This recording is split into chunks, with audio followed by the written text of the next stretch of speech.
The sound of hammering woke Jake Dalton from a restless sleep at 4:30 in the morning, and he jerked upright in bed with his hand instinctively reaching for the rifle that wasn't there, his heart pounding as he tried to make sense of who would be on his roof in the pitch black of a Texas night.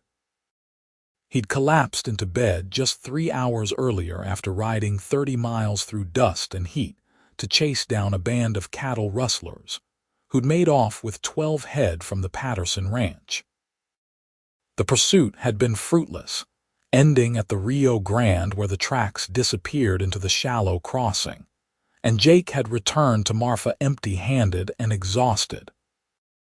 Now someone was hammering on his roof like they had every right to be there, and Jake stumbled out of bed in his union suit, fumbling in the dark for his trousers. The hammering continued, steady and purposeful, not the chaotic noise of vandals but the rhythmic sound of someone who knew what they were doing. Jake pulled on his boots without bothering to lace them properly and grabbed his rifle from where it leaned against the door frame. He stepped out into the cool October night of 1885, the air crisp with the promise of winter, and looked up at his roof. A figure crouched near the peak, silhouetted against the star-scattered sky. The person worked quickly, pulling away rotted shingles and replacing them with new ones, moving with the kind of efficiency that came from years of practice. Jake stood there in confusion, his rifle lowering as he tried to understand what he was seeing. "Hey," he called up, his voice rough with sleep. "What in blazes are you doing up there?" The figure froze for just a moment, then continued working without answering. Jake could hear the sound of nails being driven into wood, the scrape of shingles sliding into place. He walked around the side of his small ranch house, trying to get a better look at the intruder who was apparently fixing his roof without permission. "I'm talking to you," Jake said, more forcefully this time. "You want to tell me what's going on?" The hammering stopped. The figure remained still for a long moment, then began gathering tools. Jake watched as the person moved to the edge of the roof where a ladder leaned against the eaves. In the starlight, he could make out a slender frame, movements that suggested this was a woman, not a man. She climbed down the ladder with practiced ease, a tool belt slung around her hips and a canvas bag over one shoulder. When she reached the ground, she kept her face turned away from him, her features hidden beneath a wide-brimmed hat. She wore men's work clothes, trousers, and a shirt that hung loose on her frame, and she moved quickly toward a wagon parked in the shadows beside his barn. "Wait," Jake said, setting his rifle against the house and moving to intercept her. "Just hold on a minute. I want to know who you are and why you were on my roof." The woman kept walking, her pace quickening. Jake jogged to catch up with her, his unlaced boots flopping awkwardly. He reached out and gently caught her arm, and she whirled to face him. Even in the darkness, he could see the tension in her posture, the way she held herself ready to bolt. "Please," Jake said, softening his voice. "I'm not angry, I just want to understand. You fixed my roof." She nodded once, quick and short, then tried to pull away. Jake released her arm immediately, but stepped to the side to keep himself between her and the wagon. "That roof's been leaking for 2 months, he said. "I kept meaning to fix it, but with the rustlers and the drought and everything else, I just never found the time. Why would you do that for me?" "I don't even know you." The woman still didn't speak. In the faint light, Jake could make out a few details now that his eyes had adjusted. She was younger than he'd first thought, probably close to his own 26 years. Dark hair escaped from beneath her hat, and there was something about the set of her jaw that spoke of determination and pride. "At least tell me your name," Jake said, "so I know who to thank." For a moment he thought she might actually answer. Her lips parted slightly, and she looked up at him with eyes that caught the starlight. Then she shook her head and moved around him, walking quickly to her wagon. She tossed her tools into the back with a clatter and climbed up onto the seat with surprising grace. "Wait," Jake called, but she was already snapping the reins. The horse pulled forward, and the wagon rolled away into the darkness, heading back toward the road that led into Marfa. Jake stood there in his yard, watching the wagon disappear, his mind full of questions that had no answers. He walked back to the house and lit a lamp, then grabbed his own ladder and propped it against the wall. Climbing up onto the roof, he examined the repairs by the light of dawn that was just beginning to gray the eastern horizon. The work was excellent, better than he could have done himself. New shingles covered the entire section where the leak had been, fitted together with precision and nailed down securely. She'd even replaced some of the rotted boards underneath, and when Jake pressed down on the repaired area, it felt solid and strong. He climbed back down as the sun began to peek over the distant mountains, painting the desert landscape in shades of gold and red. Jake stood in his yard, looking down the empty road, and made a decision. He needed to find this mysterious woman and thank her properly. More than that, he needed to understand why she'd done this, why she'd come in the night and worked in secret to fix a stranger's roof. After feeding his horses and the few cattle that remained in his near pasture, Jake cleaned himself up and rode into Marfa. The town was already awake, merchants opening their shops and wagons rolling down the dusty main street. He tied his horse outside the general store and went inside, where he found Martha Hendricks behind the counter, sorting through a shipment of canned goods. "Morning, Jake," Martha said, looking up with a smile. The store owner was a round woman in her 50s with iron-gray hair and a no-nonsense manner that Jake appreciated.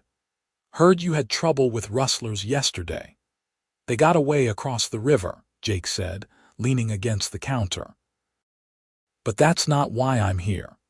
Martha, I need your help with something strange that happened this morning."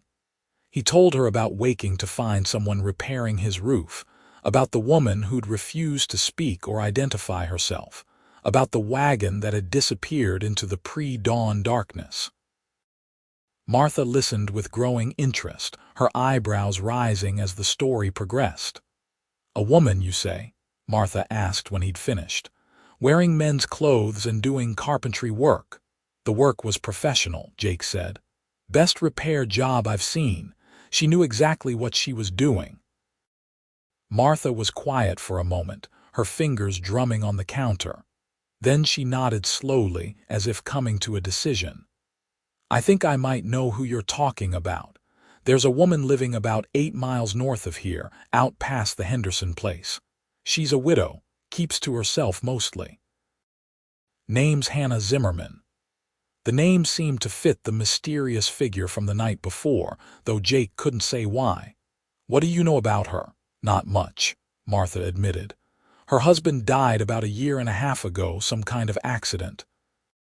She's been living alone ever since, doing odd jobs around the county to make ends meet. Carpentry, fence mending, that sort of thing. She's good at it too, from what I hear." "Why would she fix my roof without asking? Without even wanting payment?" Martha gave him a knowing look. "You helped her once, Jake. Don't you remember?" Jake frowned, searching his memory. He dealt with a lot of people in his work as a deputy, helping settlers with problems that ranged from property disputes to dangerous wildlife. "I don't recall anyone named Zimmerman." "It was last spring," Martha said. "There was a fire at old Peterson's place, remember? You and some of the other men went to help fight it. There was a woman there, trying to save some horses from the barn. You went in and got them out when the roof was about to collapse." The memory came back to him slowly. There had been a fire, black smoke pouring from a barn while flames licked at the dry wood. He'd heard horses screaming inside and hadn't thought twice about running in to free them. The roof had come down just seconds after he'd led the last horse out, and he'd been coughing for days afterward from the smoke. But he couldn't remember the woman's face, just an impression of someone shouting thanks as he'd mounted his horse to return to town. "That was her?" Jake asked. "That was her," Martha confirmed. "She was working for Peterson that day, helping him repair some stalls. Those were his horses you saved, but she'd grown attached to them. I heard she cried when you got them all out safe." Jake felt something shift in his chest, a warmth that had nothing to do with the morning sun streaming through the store's windows. "She fixed my roof to pay me back." "Seems that way," Martha said. "Hannah Zimmerman strikes me as the kind of woman who doesn't like being in anyone's debt. She probably figured this squared things between you." But Jake didn't feel like things were squared. He felt like they were just beginning. He thanked Martha and left the store, standing on the wooden sidewalk while he considered his options. He could let this go, accept the roof repair as payment for a good deed, and get on with his life. Or he could ride out to Hannah Zimmerman's place and thank her properly, maybe get to know the woman who'd worked through the night to help him. The decision wasn't difficult. Jake mounted his horse and headed north out of Marfa, following Martha's directions. The land here was harsh and beautiful, all red rocks and scrub brush with mountains rising in the distance. The October sun was warm on his shoulders, but the air still held the coolness of the changing season. He passed the Henderson place, a prosperous ranch with a well-maintained house and outbuildings, and continued north. Hannah Zimmerman's property was modest compared to her neighbors. A small wooden house stood beside a barn that had seen better days, and a few chickens scratched in a fenced yard. A vegetable garden struggled against the dry soil, and Jake could see where someone had carefully irrigated the plants to keep them alive. The wagon from this morning sat beside the barn, and smoke rose from the house's chimney. Jake dismounted and tied his horse to a post, then walked to the front door. He knocked, his knuckles rapping against the weathered wood. There was silence for a long moment, then the sound of footsteps. The door opened a crack and a woman's face appeared in the gap. Jake recognized the dark eyes from this morning, the determined set of her jaw. "Mrs. Zimmerman," he said. "My name is Jake Dalton. I believe you were at my place this morning." Hannah stared at him for a long moment, and Jake could see her considering whether to deny it. Then she sighed and opened the door wider. "I was," she said quietly. Her voice was soft but clear, with a slight accent that Jake couldn't quite place. "I hope to be finished and gone before you woke." "You did excellent work," Jake said, "but I need to know why. I want to thank you properly." "There's no need," Hannah said. She stood in the doorway without inviting him in, and Jake could see that she was uncomfortable with his presence. In the daylight, he could see her more clearly. She was beautiful in an understated way, with high cheekbones and expressive eyes. Her dark hair was pulled back in a practical bun, and she wore a simple dress now instead of the work clothes from this morning. "You saved those horses last spring. I owed you a debt." "You don't owe me anything," Jake said. "I was just doing what anyone would do." "Not anyone," Hannah said firmly. "Most people wouldn't risk their life for animals that weren't even their own. You could have been killed when that roof collapsed." "But I wasn't," Jake said.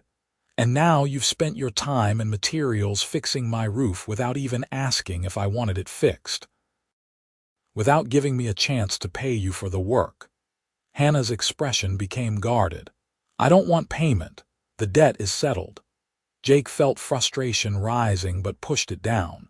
He could see that this woman was proud, fiercely independent, and determined to maintain her distance. But he could also see something else in her eyes, something that looked like loneliness and pain. He softened his voice and tried again. "At least let me replace the materials you used," he said. "The shingles and nails must have cost you something. I know times are hard for everyone right now." "I can manage," Hannah said, but there was a slight hesitation in her voice that told Jake he'd touched on a sensitive subject. "I'm sure you can," Jake said carefully. "Martha Hendricks tells me you're one of the best carpenters in the county. But I'd feel better if you'd let me contribute something. It was my roof, after all." Hannah was quiet for a long moment, and Jake could see her struggling with pride and practicality. Finally, she nodded slightly. "The materials cost $3.20. "Then let me give you $6, Jake said. "3 for materials and 3 for labor. That's more than fair for the work you did." "I told you I don't want payment for labor," Hannah said, her voice sharpening. "The debt is settled." Jake held up his hands in a gesture of peace. "All right. $3.20 for materials. But only if you'll let me buy you lunch in town someday, just as a way of saying thank you properly." He'd surprised himself with the offer, but as soon as the words were out, Jake realized he meant them. He wanted to know more about this mysterious widow who fixed roofs before dawn and refused payment for her skilled work. He wanted to understand what had brought her to this lonely patch of Texas desert and what kept her here. Hannah looked equally surprised by the offer. She studied his face as if searching for some hidden motive, and Jake met her gaze steadily. "Just lunch," he said. "Nothing more, I promise." "I don't really go into town much," Hannah said slowly. "Then maybe sometime when you do," Jake said. "No pressure, just an open invitation." Hannah nodded again, more definitely this time. "All right, $3.20 for materials." Jake pulled the money from his pocket and counted it out carefully. When he held it out to Hannah, their fingers touched briefly as she took the bills and coins. The contact lasted only a second, but Jake felt a jolt of something electric run through him. From the way Hannah's eyes widened slightly, he thought she might have felt it too. "Thank you," Hannah said, stepping back. "I should get back to work now.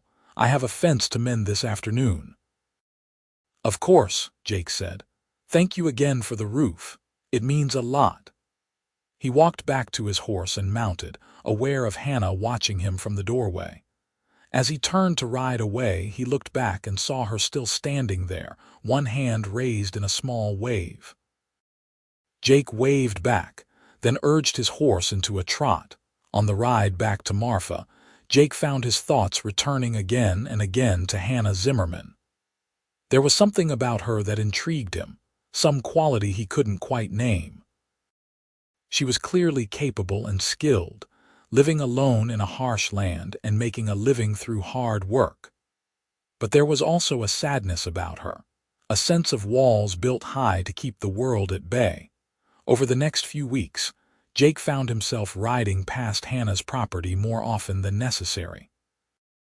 He told himself it was just part of his rounds as deputy, checking on the outlying homesteads to make sure everyone was safe. But the truth was that he was hoping to catch another glimpse of the mysterious widow, maybe find an excuse to talk to her again. He saw her a few times, always at a distance. Once she was mending a fence line, her movements efficient and precise. Another time she was loading supplies into her wagon outside the general store, though she left before Jake could reach her. Each time, he felt that same pull of curiosity and something deeper, something that made his heart beat faster. Martha Hendricks noticed his interest and commented on it one afternoon when Jake stopped by the store for tobacco. "You've been asking a lot of questions about Hannah Zimmerman," she said with a knowing smile. "Just curious," Jake said, but he could feel heat rising in his face. "She's a good woman," Martha said seriously. "Been through a lot. Her husband's death was hard on her." "What happened?" Jake asked. "You said it was an accident." Martha's expression grew somber. "He was working on a barn raising over near Fort Davis. A beam gave way and fell on him, killed him instantly. Hannah was only 23 years old, married less than 2 years. She took it hard." Jake felt a pang of sympathy. 23 was far too young to lose a husband, too young to be left alone in an unforgiving land.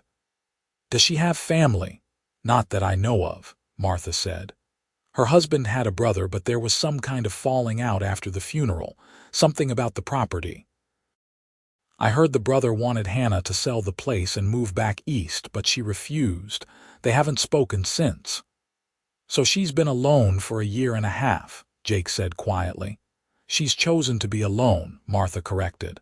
There have been men interested, good men who could provide for her.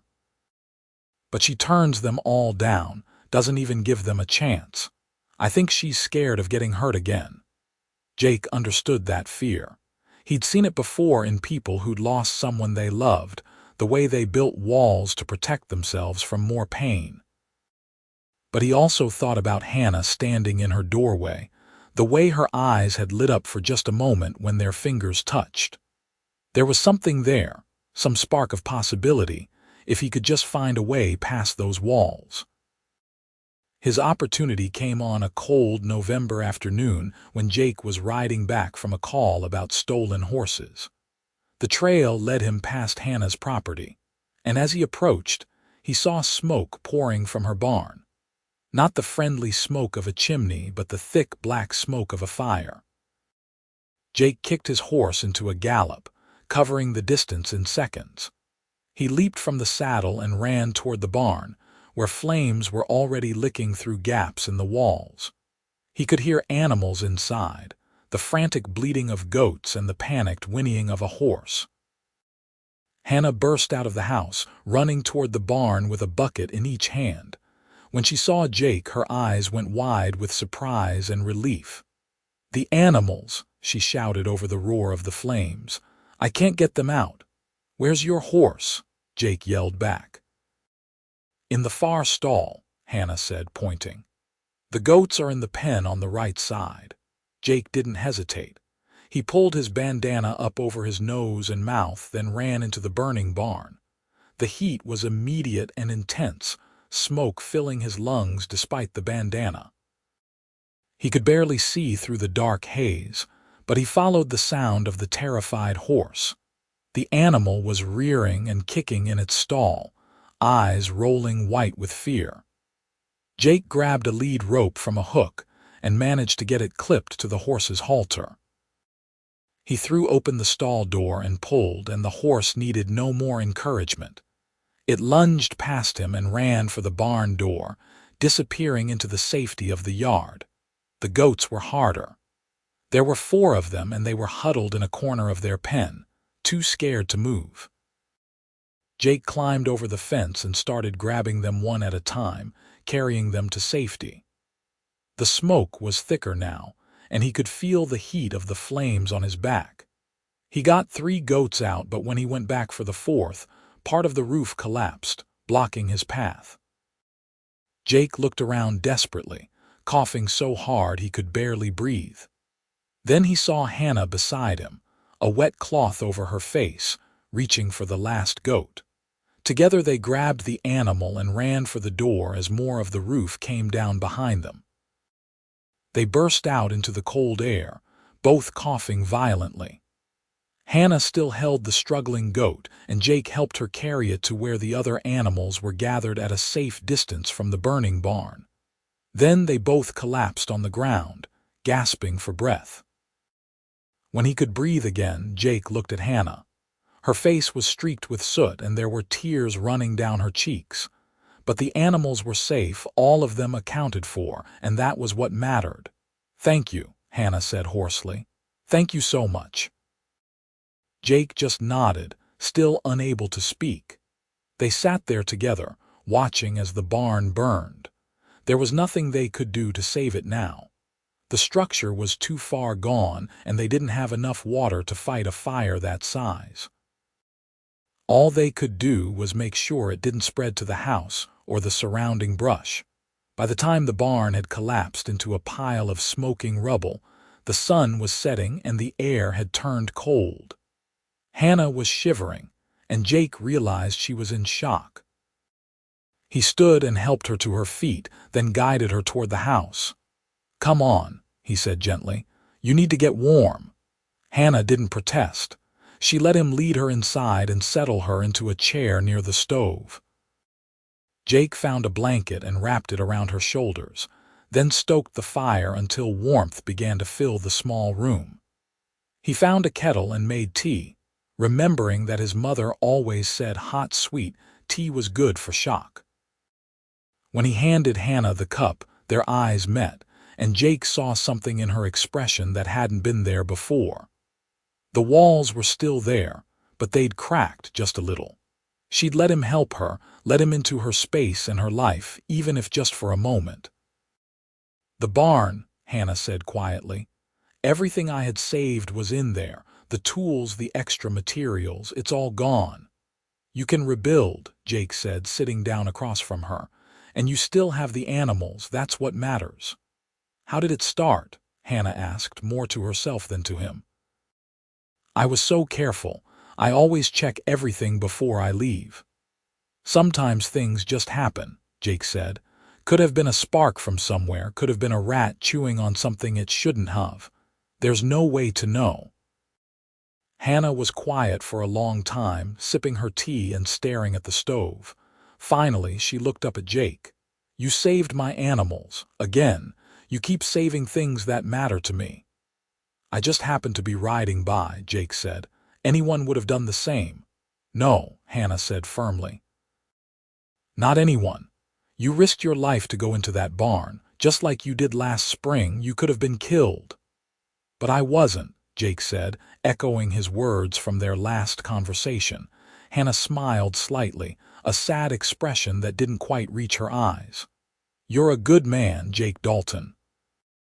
"Better than most." "I try," Jake said. "And speaking of which, you shouldn't be alone tonight, not after something like this. You have somewhere you can stay, friends or family." Hannah shook her head. "I'll be fine here." "With respect, Mrs. Zimmerman, I don't think that's a good idea. You're in shock, and there's still hot debris out there that could reignite if the wind picks up.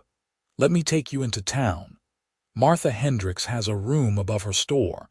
I'm sure she'd be happy to put you up for the night."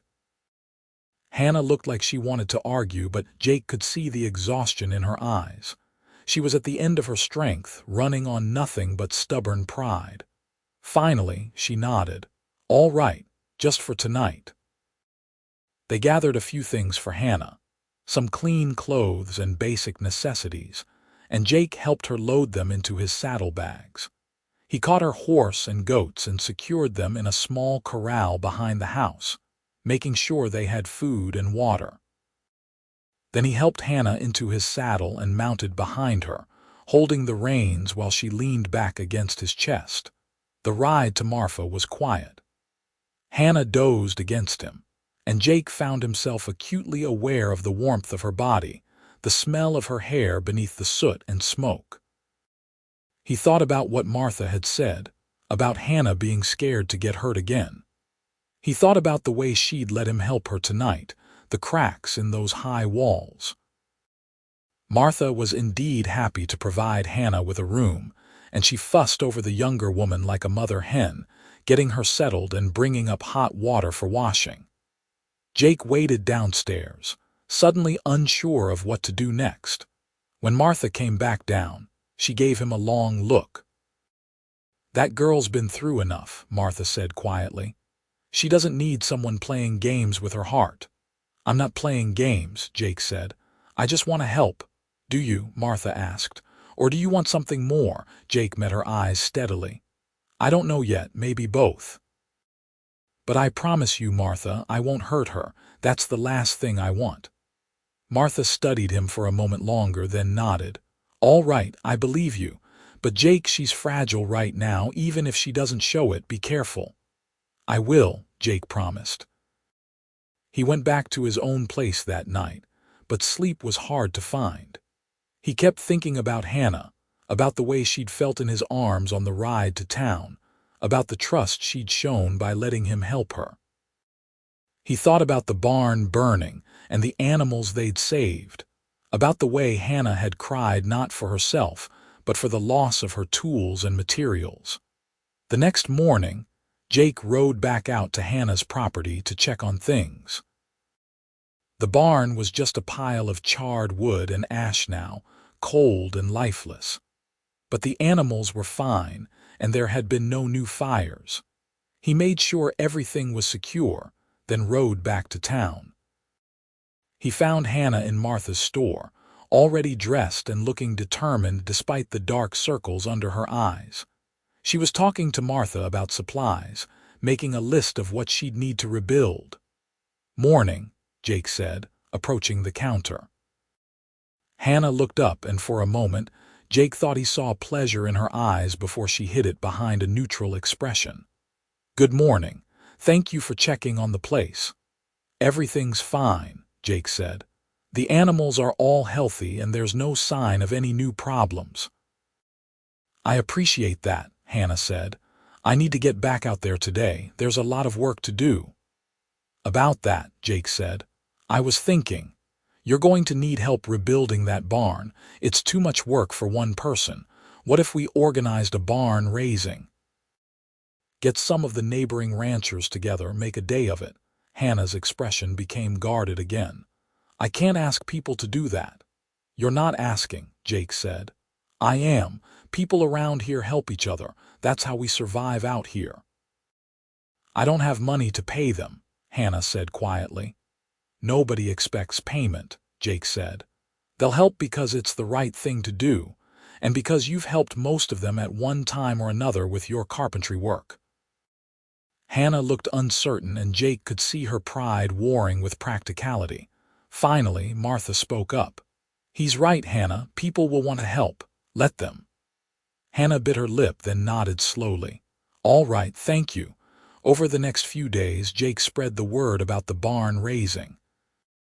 He visited neighboring ranches and homesteads, talked to people in town, and was gratified by the response.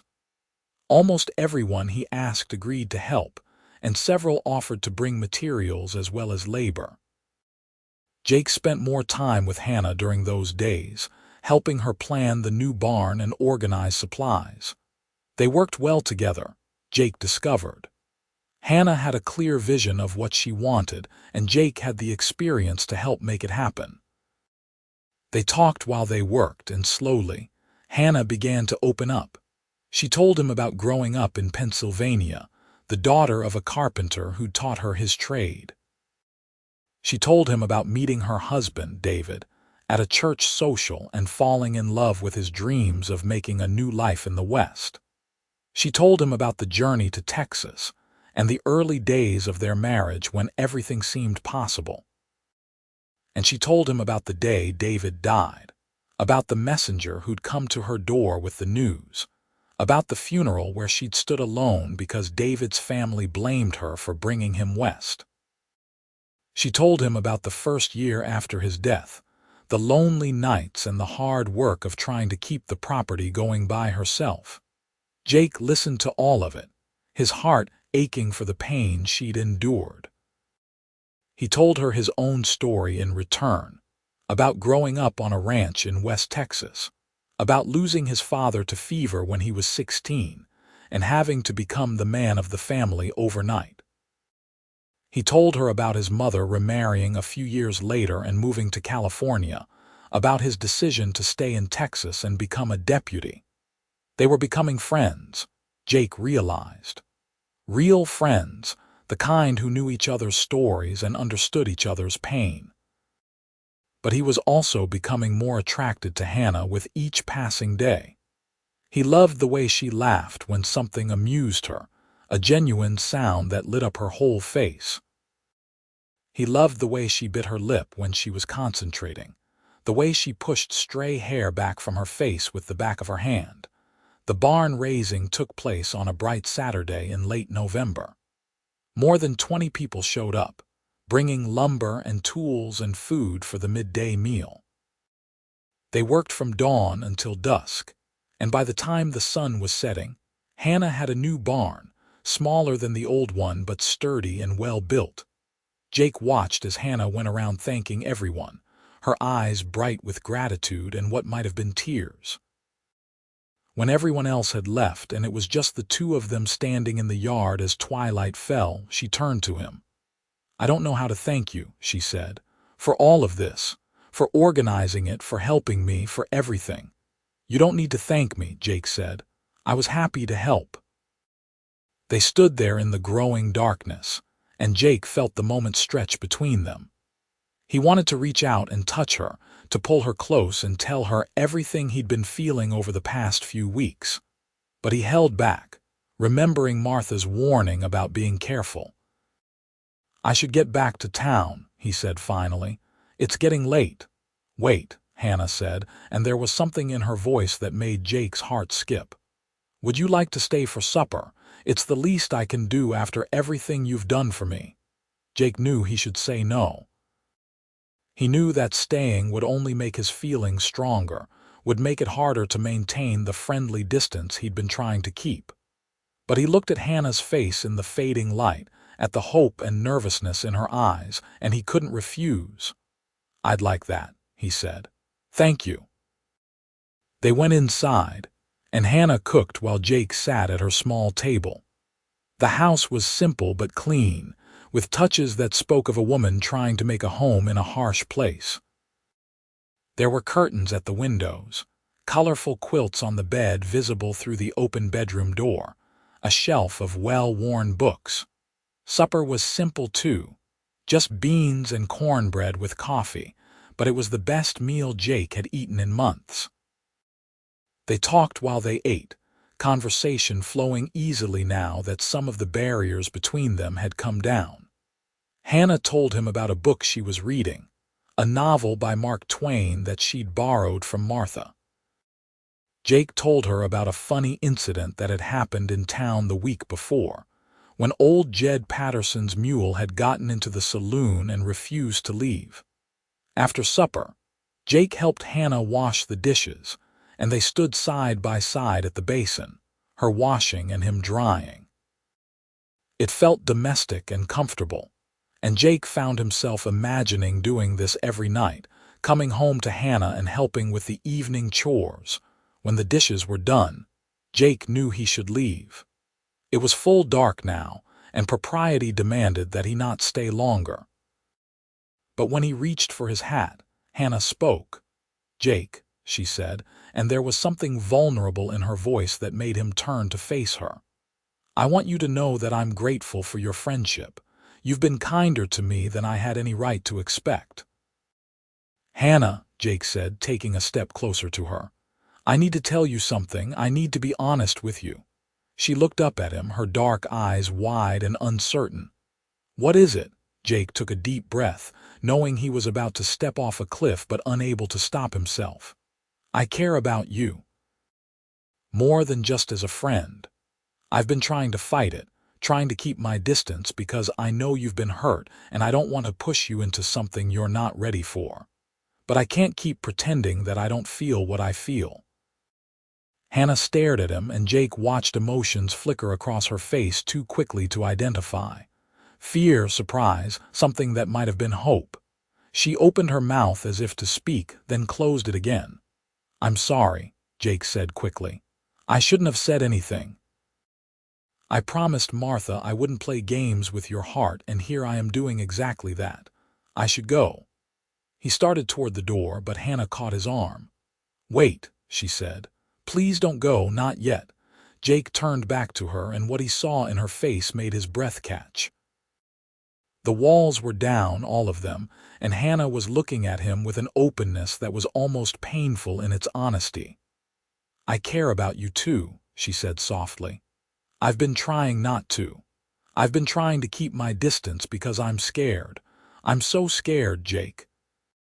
When David died, it nearly destroyed me. I don't know if I could survive losing someone I love again." "You won't lose me," Jake said, stepping closer and taking her hands in his.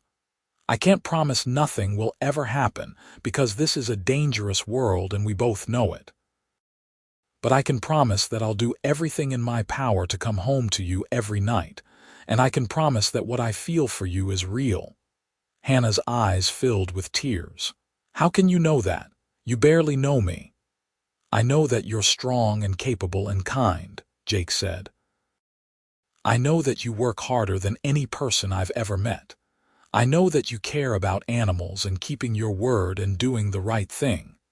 I know that when you smile, It makes my whole day better. And I know that I want to spend every day learning more about you, discovering all the things I don't know yet." A tear spilled down Hannah's cheek, and Jake reached up to wipe it away with his thumb. She leaned into his touch, closing her eyes, and Jake felt his heart swell with tenderness and hope. "I'm scared," Hannah whispered again. "I know," Jake said, "but maybe we could be scared together. Maybe we could take this one day at a time and see where it goes. No pressure, no expectations. Just two people getting to know each other and seeing if there's something worth building." Hannah opened her eyes and looked at him, really looked at him, as if trying to see into his soul. Whatever she saw there must have satisfied her, because she nodded slowly. "One day at a time," she repeated. "I think I can do that," Jake smiled, feeling lighter than he had in years. "So can I take you to lunch in town next week? That invitation I made is still open." Hannah smiled back, and it was like the sun coming out from behind clouds. "Yes, I'd like that very much." They stood there for a moment longer, hands clasped between them, and Jake felt the rightness of it settle into his bones. This was what he'd been looking for without knowing it, this connection with a woman who matched him in strength and courage. Whatever came next, whatever challenges they faced, Jake knew they would face them together. He left shortly after that, riding back to Marfa under a sky full of stars. His heart was singing and he couldn't stop smiling. When he got back to his small house, he lay in bed and stared up at the ceiling, thinking about Hannah and the future that suddenly seemed bright with possibility. Over the next few weeks, Jake and Hannah spent more and more time together. He took her to lunch in town as promised, and they sat in the restaurant for 3 hours, talking and laughing until the owner started giving them pointed looks. They went riding together on her property, and Hannah showed him the work she was doing to improve her land. Jake helped her with various projects, and in return, Hannah taught him some of her carpentry skills. They were courting, Jake realized, even if they didn't use that word. They were getting to know each other, building a foundation of friendship and trust that could support something deeper. And with each passing day, Jake became more certain that Hannah was the woman he wanted to spend his life with. Christmas came, and Jake spent the day at Hannah's house. They cooked dinner together, a chicken that Hannah had been saving for a special occasion, and exchanged simple gifts. Jake gave Hannah a new set of carpentry tools to replace the ones she'd lost in the fire. Hannah gave Jake a shirt she'd sewn herself, with careful stitches and buttons that matched perfectly. After dinner, they sat by the fire and Jake gathered his courage. "Hannah," he said, "I need to ask you something, and I want you to be completely honest with me." Hannah turned to look at him, her expression curious and slightly wary. "All right. Are you happy," Jake asked, with us? "Because if you're not, if you're just going along with this because you feel obligated or because you don't want to hurt my feelings, I need you to tell me." Hannah was quiet for a long moment, staring into the fire. Then she reached out and took his hand. "I'm happy," she said softly. "Happier than I've been in a long time. You've brought something back into my life that I thought was gone forever." "What's that?" Jake asked. "Hope," Hannah said, turning to meet his eyes. "You've given me hope that maybe I can love again, that maybe I can have a future that's more than just surviving day to day. You've made me remember what it feels like to look forward to tomorrow." Jake felt his throat tighten with emotion. He squeezed her hand and said, "You've given me the same thing. Before I met you, I was just going through the motions. Work, sleep, work again. You've made me remember that there's more to life than duty and responsibility." They sat there holding hands, watching the fire burn down to embers. When it was time for Jake to leave, Hannah walked him to the door. They stood on the porch and Jake pulled her close, wrapping his arms around her in a gentle embrace. Hannah melted into him, resting her head against his chest, and they stood like that for a long time, just holding each other. "I need to tell you something," Hannah said finally, her voice muffled against his shirt. "What is it?" Jake asked. "I think I'm falling in love with you," Hannah said, pulling back to look up at him. "I didn't want to, I tried not to, but I can't help it." Jake's heart soared. He cupped her face in his hands and looked into her eyes, wanting her to see the truth of his words. "I'm already in love with you," he said. "I think I have been since that morning I woke up to find you on my roof." Hannah laughed, a sound of pure joy, and Jake kissed her. It was their first kiss, soft and sweet and full of promise. When they pulled apart, both of them were smiling. The winter passed in a blur of happiness. Jake found himself spending most of his free time at Hannah's place, helping with the animals and the endless repairs that a homestead required. They grew closer with each passing day, learning each other's habits and quirks, discovering the rhythms of being together. In February, a major storm rolled through the area, bringing freezing rain and high winds. Jake rode out to Hannah's place to make sure she was all right, and by the time he arrived, the roads were becoming impassable. Hannah insisted he stay rather than risk the ride back to town in dangerous conditions. They spent 3 days snowed in together, and it was during this time that their relationship deepened. They talked about everything, their hopes and dreams and fears. They shared stories from their childhoods, talked about their families and the people who'd shaped them. And on the second night, sitting by the fire while the wind howled outside, Hannah told Jake about David's death in a way she never had before. "I loved him," she said quietly, "but I've realized something over the past few months. The love I felt for David was the love of a girl for her first romance. It was real, but it wasn't mature. We were so young, both of us, and we thought love meant agreeing on everything and never arguing. And now," Jake asked gently. "Now I understand that real love is more complicated," Hannah said. "It's about accepting someone completely, flaws and all. It's about choosing to be with someone even when things are hard. What I feel for you, Jake, it's deeper than what I felt for David. It's grown-up love, the kind that can weather storms." Jake reached out and pulled her close. "I feel the same way. I've cared about other women before, but I've never felt anything like this. This is the kind of love that lasts a lifetime." On the third morning, the storm broke, and Jake was able to ride back to town. But something had shifted between them during those 3 days. They'd crossed some invisible threshold, moving from courtship to something deeper and more committed. In March, Jake asked Hannah to marry him. He did it on a Sunday afternoon, kneeling in her garden where the first spring flowers were beginning to bloom.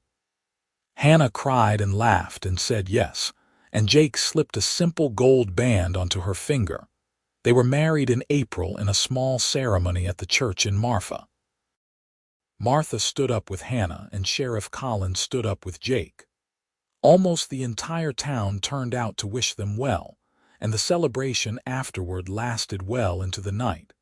Jake moved his belongings to Hannah's property, and they began their life together as husband and wife. It wasn't always easy. The land was still harsh, money was still tight, and Jake's work as a deputy still sometimes took him away for days at a time. But they faced every challenge together, supporting each other through the hard times and celebrating the good times. In the summer, they worked side by side to expand the garden and repair the fences. Hannah continued to take carpentry jobs around the county, and Jake often helped her with the bigger projects. They made a good team, each complementing the other's strengths. In the fall, Hannah discovered she was pregnant. She told Jake one evening as they sat on the porch watching the sunset, and his joy was so great that he picked her up and spun her around, both of them laughing. They spent the winter preparing for the baby, Jake building a cradle while Hannah sewed tiny clothes. Their son was born in May of 1887, a healthy boy with Jake's dark hair and Hannah's eyes. They named him Samuel, after Jake's father, and Jake thought he'd never felt as much love as he did holding his son for the first time. Life settled into a new rhythm after Samuel was born. Jake cut back on his deputy work, taking on fewer long-distance assignments so he could be home more. Hannah reduced her carpentry jobs, focusing on smaller projects she could do while caring for Samuel. Money was tighter, but they were happy. When Samuel was 6 months old, Jake came home one evening to find Hannah in the barn, working on a rocking chair. She'd been making it in secret, she explained, a surprise for their home. Jake watched her work, admiring the skill of her hands, and felt a wave of gratitude for the life they'd built together. "You remember the morning you fixed my roof?" he asked. Hannah looked up and smiled. "Of course. How could I forget? I was so nervous, worried you'd wake up and be angry." "I'm glad I woke up," Jake said. "If I hadn't, I might never have found you. I might never have known what I was missing." "I'm glad too," Hannah said, setting down her tools and coming to wrap her arms around him. "Even though I was terrified when you came looking for me." "Terrified?" Jake asked, amused. "Absolutely," Hannah said.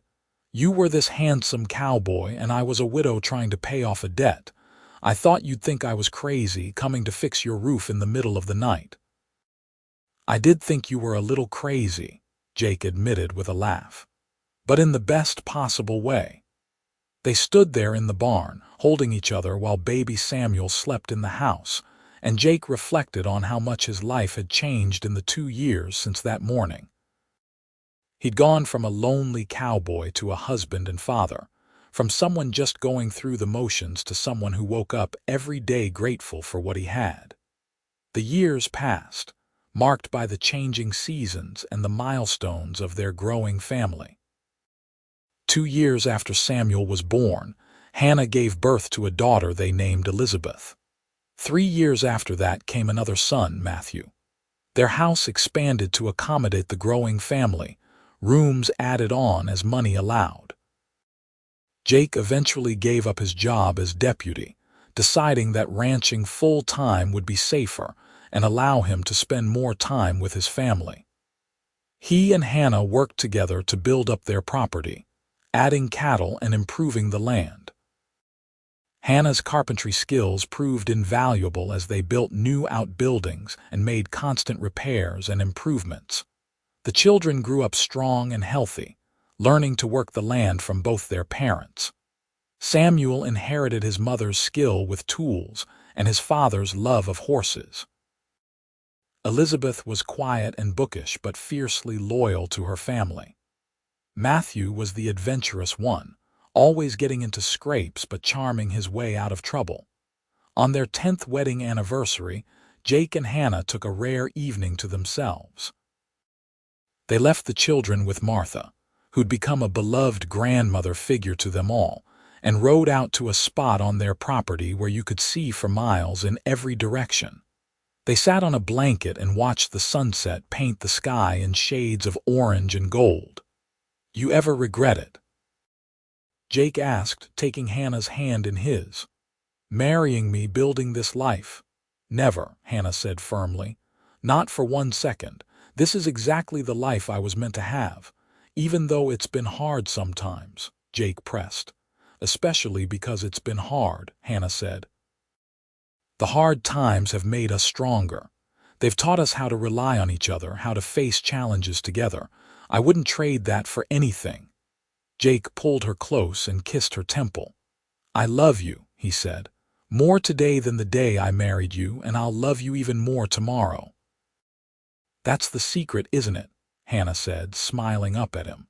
"Love isn't something static. It grows and changes and deepens over time. The love we have now is so much richer than what we started with." They sat there as the sun dipped below the horizon and the stars began to emerge. Jake thought about the journey that had brought them to this moment, about the widow who'd fixed his roof before dawn and the cowboy who'd tracked her down to say thank you. It seemed like a lifetime ago, yet he could still remember every detail of that morning. As the years continued to pass, Jake and Hannah grew old together. They watched their children grow up and start families of their own. Samuel married a girl from Fort Davis and started his own carpentry business, using the skills his mother had taught him. Elizabeth became a teacher, opening a small school in Marfa. Matthew eventually left Texas to seek adventure in Montana, but he wrote often and visited when he could. Jake and Hannah became grandparents, then great-grandparents. Their house was always full of noise and laughter when the family gathered for holidays and celebrations. Through it all, their love for each other remained constant, a foundation that supported everything else in their lives. On a spring morning in 1920, Jake woke early as he always did, even though he was now 70 years old and the ranch was run by Samuel and his sons. He looked over at Hannah sleeping beside him, her hair white now but her face still beautiful to him. She'd had a hard winter, her health declining, and Jake knew with a sad certainty that their time together was growing short. As if sensing his gaze, Hannah opened her eyes and smiled at him. "Good morning," she said softly. "Good morning," Jake replied, reaching out to take her hand. "How are you feeling?" "Tired," Hannah admitted. "But happy. I've had a good life, Jake, the best life." "It's not over yet," Jake said, but they both knew he was whistling in the dark. "I want you to promise me something," Hannah said, her grip on his hand tightening. "When I'm gone, I want you to keep living. Don't shut yourself away. Keep being part of the family, keep helping Samuel with the ranch. Promise me." "I promise," Jake said, though the words felt like ashes in his mouth. The thought of life without Hannah was unbearable, but he would honor her wishes. Hannah closed her eyes again, a peaceful smile on her face. "Do you remember the morning I fixed your roof?" she asked. "Every detail," Jake said. "I was so scared," Hannah murmured. "I kept thinking you'd wake up and I'd have to explain myself. I practiced what I'd say, but when you actually appeared, all my words disappeared." "You didn't need words," Jake said. "Your actions spoke louder than anything you could have said." "I'm glad I did it," Hannah said. "I'm glad I had the courage to fix that roof, because it brought me to you. It gave me this life." "And I'm glad I tracked you down," Jake said. "I almost didn't, you know. I almost decided to just let it go, to accept the roof repair and move on, but something made me go looking for you." "Fate," Hannah said simply. "It was meant to be." They lay there together as the sun rose, filling the room with golden light. Hannah drifted in and out of sleep, and Jake stayed beside her, holding her hand and remembering all the years they'd shared. Hannah passed away peacefully 3 days later, surrounded by her children and grandchildren. Jake held her hand until the end, and even after she was gone, he sat beside her for a long time, unable to let go. The grief was crushing, a weight that pressed down on Jake's chest and made it hard to breathe. But he remembered his promise to Hannah, and he forced himself to keep going.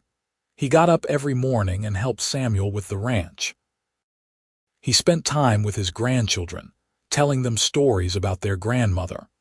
He worked in the garden Hannah had loved, tending the flowers she'd planted. And every night, he looked up at the roof of the house they'd built together, remembering the morning a widow had fixed his roof before dawn and left. Remembering how he'd tracked her down to say thank you and found instead the love of his life. Jake lived for another 5 years after Hannah died, and when his time came, he went peacefully in his sleep. The family buried him beside Hannah in the small cemetery outside Marfa, under a cottonwood tree that provided shade in the summer and let the sun through in the winter. Their children and grandchildren continued to live on the land they'd built together, raising new generations and telling the story of Jake and Hannah to anyone who would listen. It became a family legend, the tale of the widow who'd fixed a roof to pay a debt, and the cowboy who'd fallen in love with her courage and strength. The house stood for many more years, a testament to Hannah's carpentry skills and Jake's determination to build something lasting. The roof that Hannah had repaired that long ago dawn was replaced eventually, but the family kept a few of the original shingles as mementos, physical reminders of where it all began. In the end, Jake and Hannah's story was a simple one. Two people who'd been hurt by life had found each other and built something beautiful together. They'd faced hardships and celebrated joys. They'd raised a family and left a legacy. And through it all, they'd loved each other with a devotion that never wavered. It was the kind of love story that the West was built on, a tale of courage and perseverance, and two hearts that beat as one. And it all started with a widow fixing a roof before dawn and a cowboy who cared enough to track her down and say thank you, only to discover that sometimes the greatest gifts come when you least expect them, and that love, when you find it, is worth holding onto with everything you have.